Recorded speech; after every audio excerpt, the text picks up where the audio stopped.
Good morning, Little Masters, and welcome back to today's Tolkien Times. I'm the Man of the West, also from the Prancing Pony podcast. Let's get started with Week 26, Word Nerd Wednesday. Now, last series, I focused on words that came up during my run through the appendix on Durin's Folk, as well as the quest of Erebor in Unfinished Tales. Covered words like Mithril, Arkenstone, Dol Guldur, as well as the names of Gandalf and more.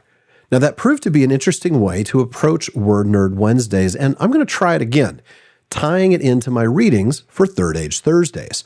Now, most of you already know about the release this coming December of The War of the Rohirrim, an animated film exploring the story of Rohan around the time of Helm Hammerhand.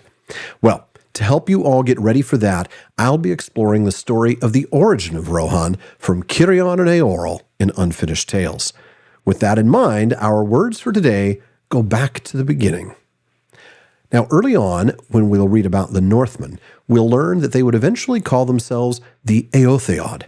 So let's take a look at the name and what it means.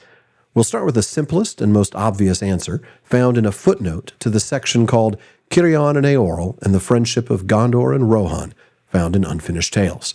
Now there, Tolkien explains that a remnant of the Northmen, whom he describes as descendants of the same race of men as those who in the First Age passed into the West and Middle-earth and became the allies of the Eldar in their wars with Morgoth, had passed north between Mirkwood and the river Anduin, settling in the Vales, and that, quote, this was the beginning of the Éothéod, end quote. Now, a footnote to that last line gives us our starting point, saying that this is Old English for horse people, and then points us to a later footnote talking about another Rohirric word, Eored. Now there, Christopher explains that both these words contain as their first element Eo, or horse, and that Éothéod includes the element Theod, meaning people or land, and that it is used both of the writers themselves and of their country. So, not surprisingly, we see Eo, or horse, in a few other names in Rohan that we're familiar with. Eomer, with the second part of his name meaning grand, excellent, or famous, and Eowyn, which means horse joy or lover of horses, and is also a lovely combination of her parents' names, Eomund and Theoden. Now, the Theod element is also familiar. Theoden, meaning lord or king of the people, and Theodred, with the second element coming from Old English red, meaning council, so counselor of the people. So that's the Éothéod, but we're not quite done today, especially because I didn't realize how short yesterday's episode was until after I recorded it. Now, when the Éothéod relocate to Calenarthon, and that's another possible future candidate for a Word Nerd Wednesday, they rename themselves the Eorlingas, or followers of Eorl. Now that's because it's their king, Eorl the Young, who was the lord of the Éothéod and who led them south to help save Gondor and founded Rohan. So let's take a quick look at the name Eorl as well.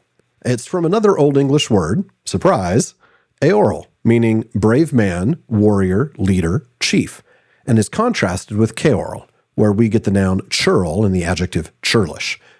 Now, while it originally meant a warrior or brave man, Eorl eventually came to mean nobleman, and that especially became the case in the Danelaw, when parts of England were ruled over by jarls, the Old Norse cognate of Eorl.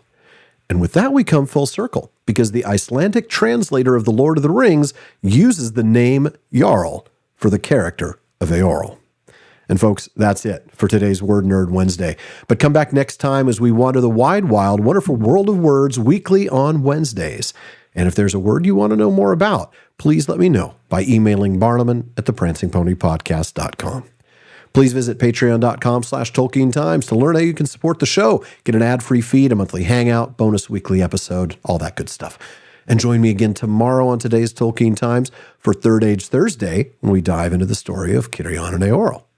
Now, if you're watching this on YouTube, please be sure to like, subscribe, and turn on notifications. If you're listening to it on a podcast app, please follow or subscribe. And everybody, please follow @Tolkien Times on all your social media. And as Faramir says, go with the goodwill of all good men.